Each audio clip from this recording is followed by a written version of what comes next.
All right, there we go. I think we're live now. Now it's working. Give me a second. Let me send this out to everyone real quick. Give it a couple seconds. Let people get in here.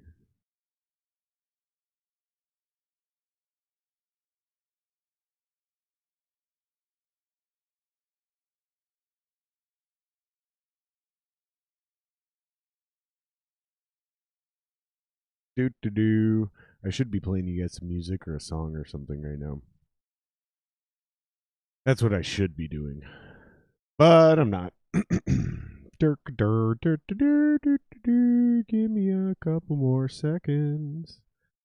I'm going to send this out, and then I'm going to actually address you guys, and we're going to talk here. We're going to hang out. And we'll see if anybody actually joins this fucking thing. It is Saturday night, so in a normal world, in the real world, you guys have lives. But in a COVID world, who the fuck knows? I mean, seriously, like, who knows? You guys might be as bored as I was earlier. There we go. All right, we sent out a couple. So, okay, first things first, I wanted to just briefly, well, let me put on my headphones here because it's weird trying to do any of these things. Check. Okay, there we go. That sounds all right. All right, and it sounds pretty good. So briefly, I wanted to address some people who commented last week. We were talking about the Mandalorian. And that's the thing. If you guys aren't watching this now, if you guys are watching this on the playback, that's fine. Still type your questions in the live chat and or in the chat comments, whatever. And I'll address them next. I'm gonna do another one Monday. I was supposed to do one of these yesterday, but it was Christmas, so yeah, we're not gonna do that on Christmas. But long story short, we were talking about the Mandalorian. So again, just in case anyone is for some reason confused, the Mandalorian takes place after the Return of the Jedi, but way before episodes 7, 8, and 9. So that we can agree on. And Luke showing up, he's not necessarily, well, I guess he is sort of reestablishing the Jedi Order. But it's what he's really doing is like running around and starting that Jedi school. I guess you could say reestablishing the Jedi Order. I guess that's fair. That we hear about in episode, I think it was episode 7 or 8, whenever what's her name, Rey, was talking to Luke Skywalker about that whole incident with Kylo Ren. So my curiosity is, what is season 3 of The Mandalorian gonna be about? Because there's no way they end this anytime soon. They're gonna stretch The Mandalorian until the salaries of the actors and directors become more than the profit they can make from the show. That's why most of these shows only last like fucking, what is it, like 4 to 7, 8 seasons, and that's like a good show. That's a successful show. It's literally just they want to make some money, right? I mean, that part makes sense to me. So we know they're not going to stop making The Mandalorian anytime soon. My question is, what are they going to make? Oh, sorry, guys. I just realized live chat's not even on. I just turned it on. I'm sorry. I apologize. My question is what are they going to do with season 3 of The Mandalorian? I have a hard time believing a show that built its... Okay, here, let me rephrase this. If season 1 was the only season about the child and the Mandalorian, they would have just ended it at season 1. But the fact that they made the entire second season also about the child and the Mandalorian leads me to believe they're not just going to end that relationship, right? Or they're either ending that relationship altogether, or it's coming back. But the one thing I think we can all agree on with the Mandalorian thing, just to put this to bed from last week, is there's no way they end the show anytime soon. We're getting way more than a season 3. We're going to get a season 4, 5, 6, whatever. It has to be, right? Like, it's such a raving success for them.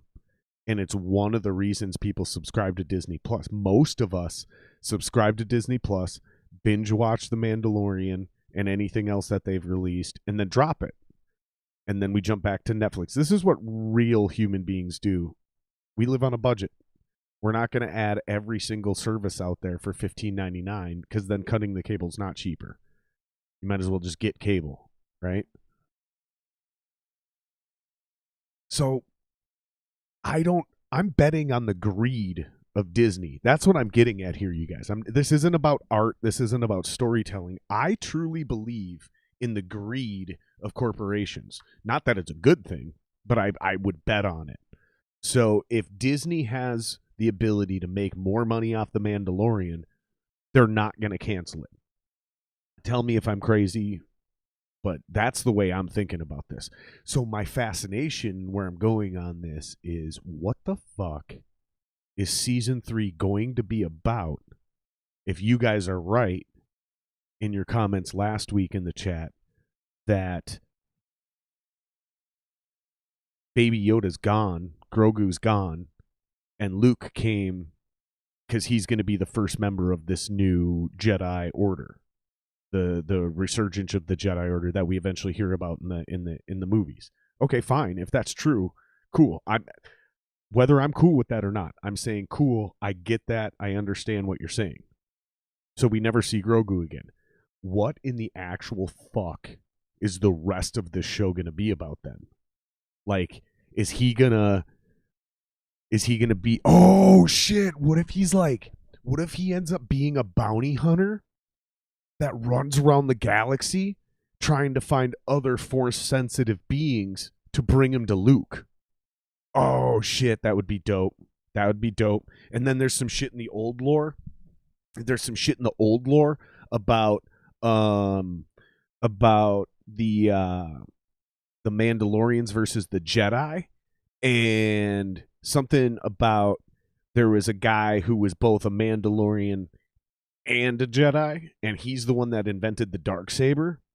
So it was like a cross between the two, because apparently these two went to war, and like the Jedi came through and freaked out the Mandalorians. So the Mandalorians developed the Beskar armor, and it's the only armor that could withstand the Jedi. And then, like, apparently they allegedly got on, depending on the lore, depending on whose lore you believe within the universe, like many believe the Mandalorians in Beskar to be on equal footing as the Jedi, and we sort of seen that in this show with the Ahsoka battle with Din Djarin. Like we kind of seen them trying to like paint that picture a little bit. Not saying you have to buy this or believe this, but this is people's theories.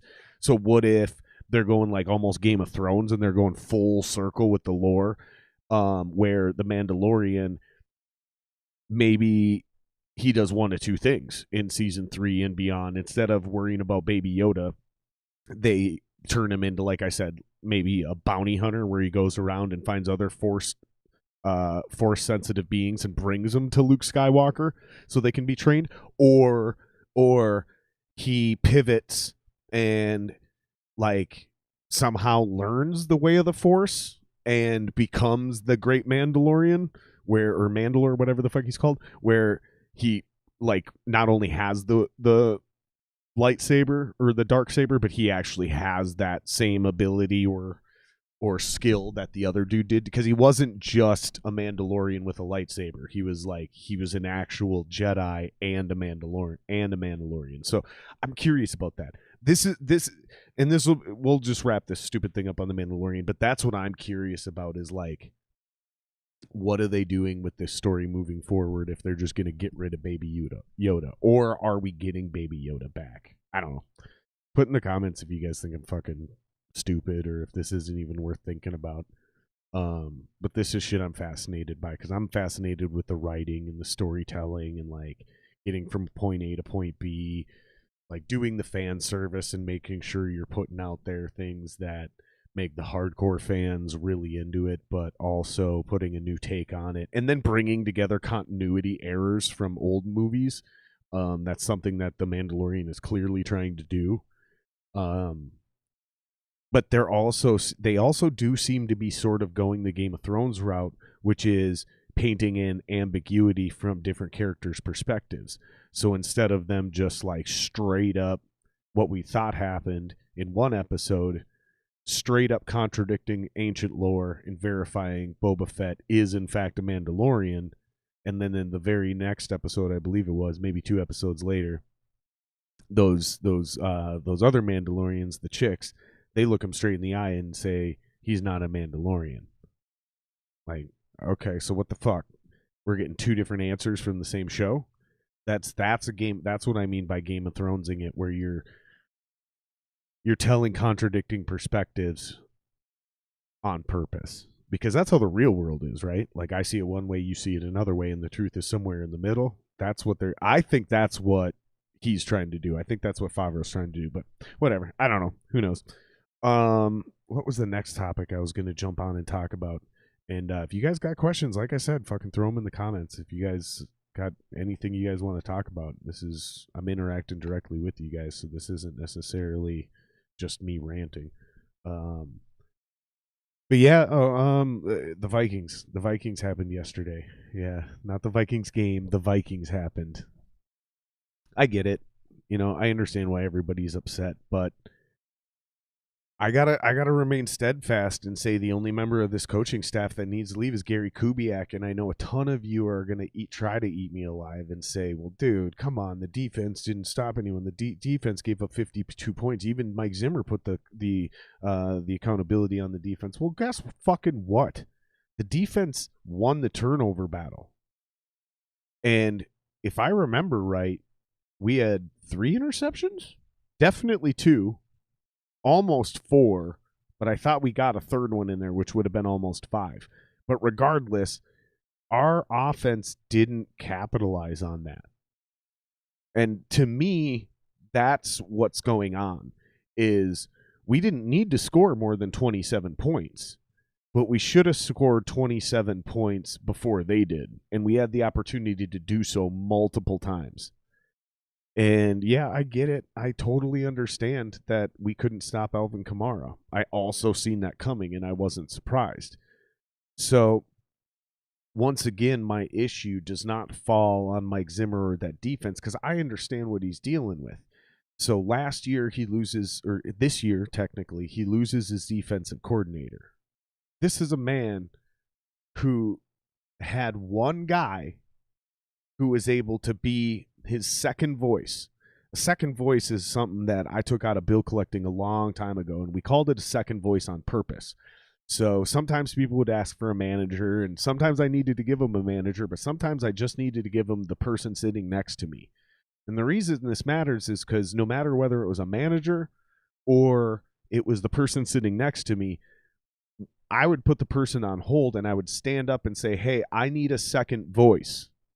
Now, what that was, is it wasn't a code word, but it was a derivative of me saying, I don't actually need a manager, but I need somebody else to come in and say the same fucking shit I'm saying, so this fucking person can buy it. What are you doing, Peanut? That was my dog. If you guys seen that at the bottom of the screen down here, that was my dog running in and out. I got a little area over here I can sneak in and out of. And Peanut jumped in and out of there too. So you guys, I'm sorry, but you might see my dog. She's not allowed to be on the real podcast because she's too yippy. With guests moving around, if we get excited and shit, she'll start barking and getting rowdy. But I promised her she could be in here on these little things here. So, but you guys have to understand the power of the second voice, because I don't want to hear about these are professional athletes. I don't want to hear about this is the NFL and they should. Here's the reality. Human beings often need to be told the same thing by 2 different people before they believe it to be true. I don't know why. Okay? Go Google it. But there's something in the human psyche that needs 2 different people to tell them the same thing in order for them to doubt themselves and believe what they're being told. Because if I believe one thing and you're telling me something else, even if you're an expert, there's enough doubt to come in and go, yeah, I'm not buying this guy. I don't like the way he talks. I don't believe his story. He lacks credibility to me. But then a second expert comes in and says the same thing. For some reason, that's the threshold for most human beings, regardless of what we're talking about. So why is this important? Well, because for Mike Zimmer's entire tenure in Minnesota, no matter what he said, the defensive coordinator was the same guy. It was the same second voice that was able to come in and say the same fucking thing to the same fucking people, maybe in a slightly different way, and it would click, and everybody would be on the same page. But when you lose that guy and you move into this is where I will criticize Mike Zimmer, is when you replace that defensive coordinator and you move into a situation where you take two people, one of them being your kid and one of them being Andre Patterson, and you make them co-defensive coordinators. The theory would be you have a second and a third voice. I don't think that's what's happening here. Okay, let's get rid of that idea. Here's what I think happened. There's an old saying in college football that if you have two quarterbacks, you don't have one. And what that means is that there's certain positions within an organization, whether it's football or business, where you need one unified voice. And there's an old military cliche that says indecisions lose more wars than bad decisions. Okay? And is what that means is that there's miscommunications and in a mismanagement of time because there's too much disputing and arguing. Where a unified voice, even if it's not the best decision, even if it's a bad decision, heading down and staying on that one path has a greater chance of success. So when you lose that guy and you promote two defensive coordinators, you don't have one defensive coordinator. Like, what is that shit? I think that was a huge mistake.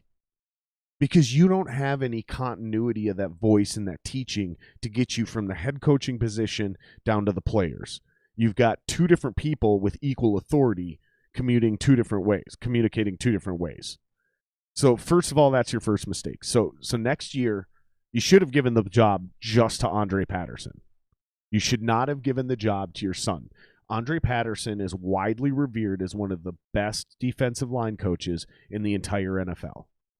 You have to give that job to Andre Patterson. Nepotism got involved, and you thought your son deserved a chance. If your son's really that good and deserves a chance, he needs to move on from his dad and become a defensive coordinator somewhere else. Because what he had done as our linebackers coach was incredible. Absolutely incredible. Give credit to Adam Zimmer, what he has done with this linebacking core and the previous linebacking cores that he's been involved with. Adam Zimmer is an elite level linebacking coach and probably deserves to be defensive coordinator. However, when you give that job to both him and Andre Patterson, that makes it look to you as the head coach, Mike Zimmer, that you're indecisive. You don't know who's the better leader. I can tell you from the outside looking in what the right decision is. It's very, very simple to me. You elevate Andre Patterson. He's your defensive coordinator, and your kid stays at linebacker coach. Because if you have a great year or a great 2 years at defense, Andre Patterson is going to be a head coach. And if he becomes a head coach, you have a vacant defensive coordinator position with a loyal person on the staff in your kid, Adam. So that's when you promote Adam to defensive coordinator, because he's going to be the senior most staff member that you have on your defense. So that's where I blame Zimmer, because having two defensive coordinators and that lack of one has allowed an egregious level of inconsistency on this defense. Now, when you combine that with the fact that 6 or 7, hold on, let me do the math here. We got Anthony Barr, Eric Kendricks, Daniil Hunter, Michael Pierce, Xavier Rhodes, Trey Waynes. That's 7 starters right now missing from last year's lineup. 7 out of 11 starters missing from last year's lineup. And the starters you do have are extremely young, or they shouldn't even be starters in the first place. These are supposed to be spot players. So, yeah, Cameron Dantzler, Jeff Gladney, Mike Hughes, those guys should someday all be starters, but not yet. Not in this system. So let's just call them all rookies. Then you got Todd Davis. Eric Wilson's starting to show up, but this is also his like 3rd, 4th, or 5th year in the league, something like that. He's a guy I noticed 2-3 years ago, and I was like, that guy's going to be great someday. He's showing up, but Todd Davis. Before that, you had Troy Dye. Half these guys are injured. Half of them are young, basically rookies. And then let's look at the defensive line. It's the same thing. It's not even these guys' fault. It's not Spielman's fault. It's not Zimmer's fault.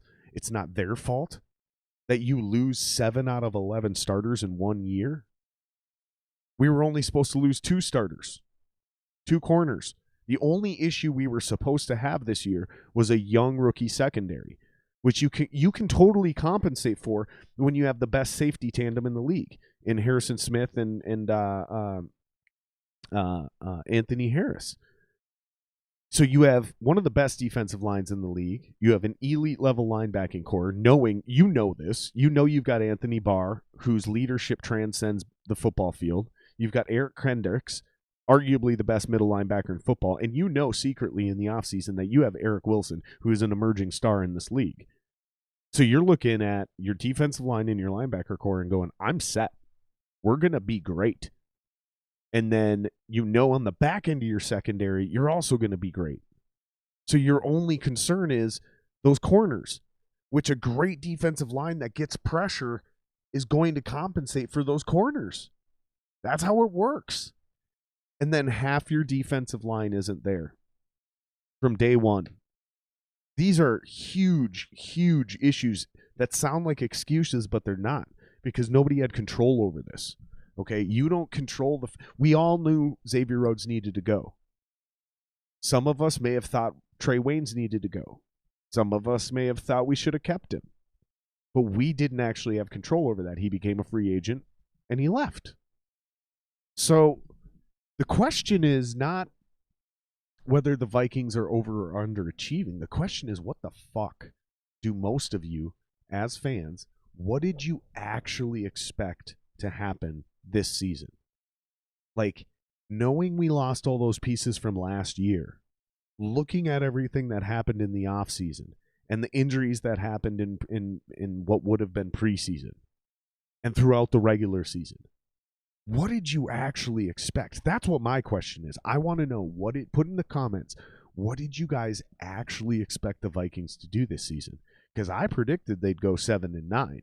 And they're 1 victory away and 1 game away from finishing exactly where I said they would finish. Okay? So I'm serious. Before the season started, I said 7-9. I'm on record on Facebook, on social media, 7-9. When they were literally 1-5, I still said 7-9. I knew what this team was. So that's why I'm not mad at the team. I'm not mad at Zimmer. I'm not mad at Spielman. I'm not mad at... I think Kubiak should go, but I'm not mad at him. Because I got out of these guys exactly what I thought they were going to give us this year with all the things included in. Next year, this is going to be a great team. The question is... This isn't even a question. Next year, this is going to be a great team if you let Zimmer remain the head coach. Next year... No one knows what type of team this can be if you bring in a new head coach. This team could win the Super Bowl in 1 year if you bring in a new head coach. This team could also go 1-15 next year with a new head coach. But I know for a fact that next season, if Mike Zimmer is the head coach of this football team, this is a playoff football team that is definitely in or almost in either the NFC Championship game or the Super Bowl. Like, we're looking at this as a different organization this time next year.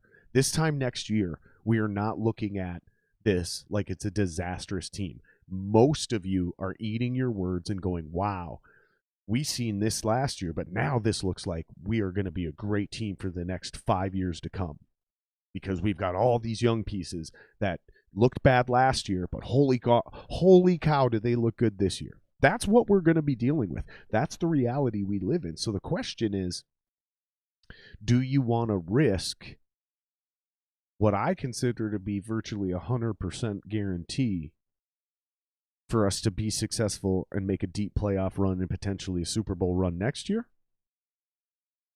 And the year after, and the year after, and the year after, or worst case scenario, every other year according to Zim? Or do we want to be the team that every 5 years, because we don't get a Super Bowl, we bail on our head coach and we start from scratch? Because if you guys don't realize how bad it was, I want you to remember back to Leslie Frazier. 3-13.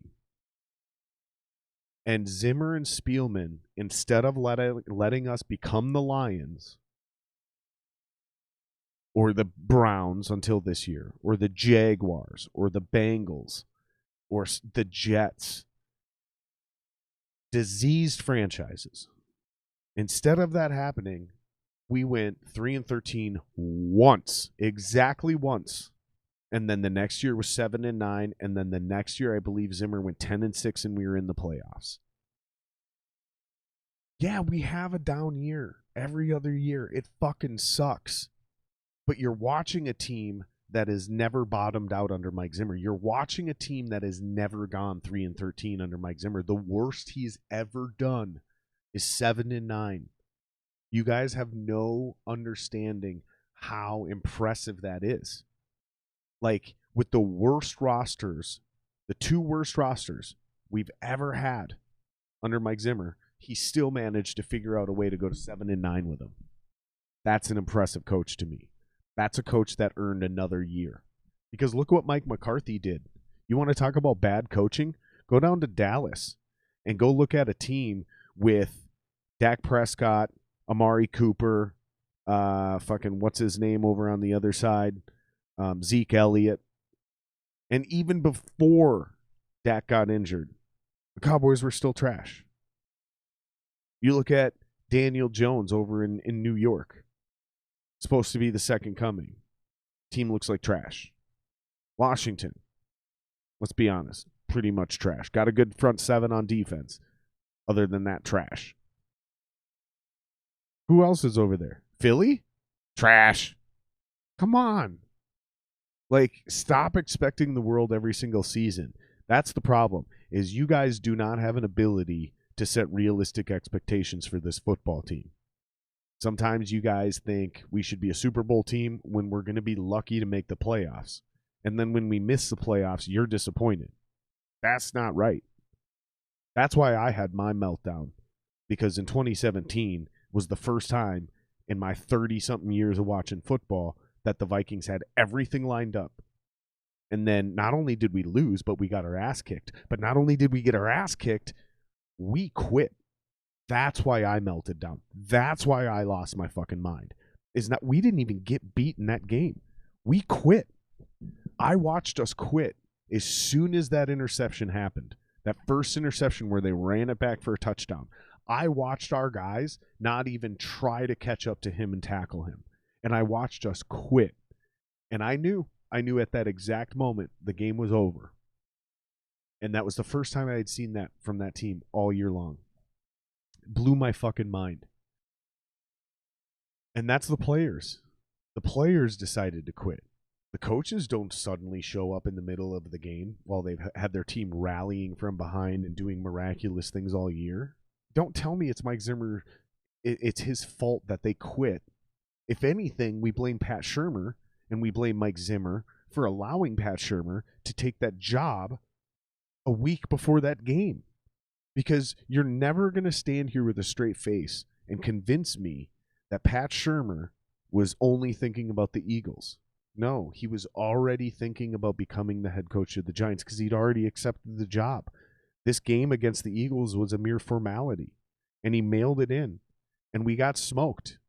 And that's the point, is I think our players sensed that. I think our players sensed that they had no chance of winning that game because Pat Shurmur and half the offense, or even maybe half the entire team, because I think other guys got jobs that year, they were done. It was over. They knew. They knew that this guy had already moved on and their game plan was weak. So the moment things went bad, they were like, our coaches aren't even in it. Half our coaching staff, their bodies are here in Philly with us, but our offensive coordinator, his mind is off in New York right now. He's worrying about who he's going to hire. It's just outrageous. And so I do blame Zimmer and Spielman for certain things, but nah, I ain't mad at them. I don't want them fired. I think they need to stay. I think they've done a great job. I think they're building something really special here.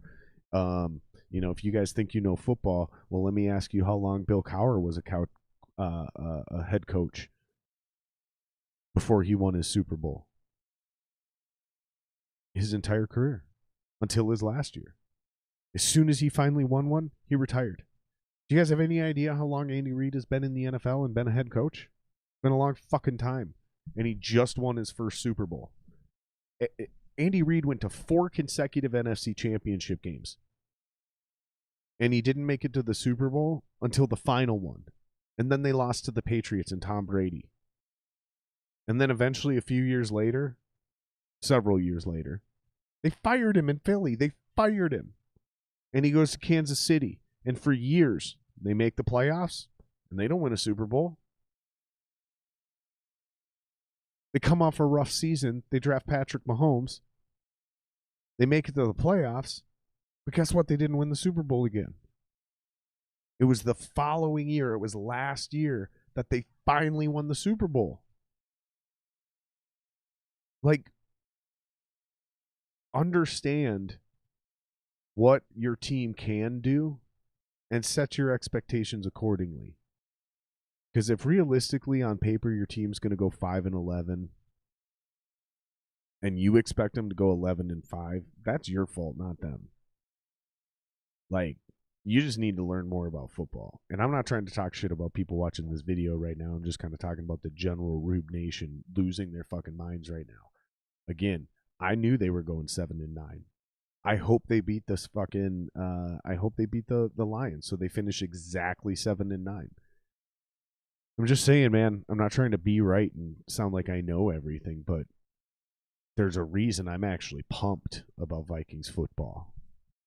The question is, here's the question I have for everyone. When are the Vikings going to start prioritizing drafting the quarterback position?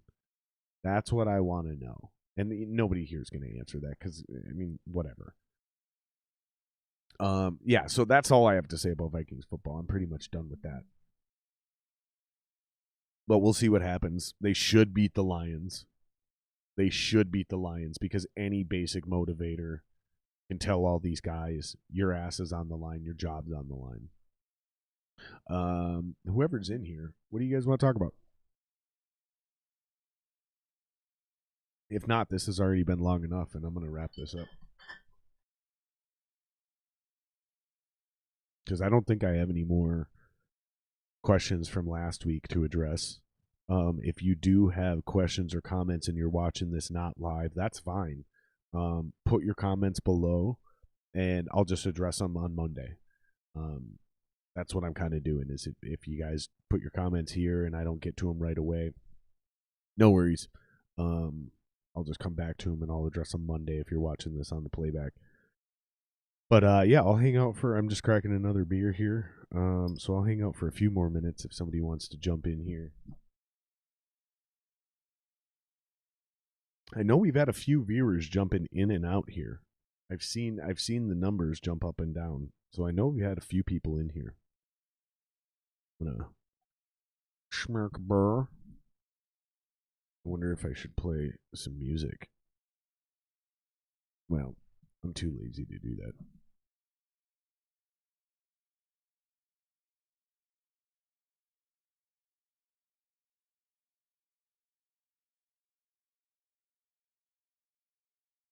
All right, well, I'll give it a few more seconds and see if anybody has any questions or comments or anything.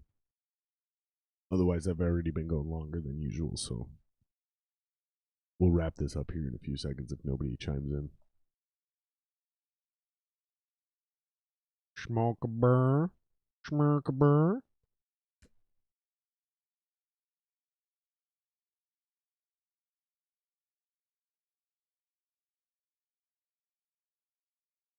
All right. Well, thank you guys for joining. It was a ton of fun. Shooter Lube technically still sponsors even this version of the podcast. So go to shooterlube.com and fucking enter Singer at checkout and get 10% off. Gun cleaning equipment. It's not sex stuff. Shooter Lube, it's gun solvent for cleaning and lubricant for maintaining. Shooterlube.com, Singer at checkout, 10%. And I have a Patreon too, but no one cares about that. Jared Singer live, and that's at patreon.com. So patreon.com/Jared Singer live. Yeah, there you go. Thanks for watching and hanging out. Put your comments, questions below, and yeah, I'll wrap back around on Monday and we'll hang out and talk. Thanks, guys. Much love.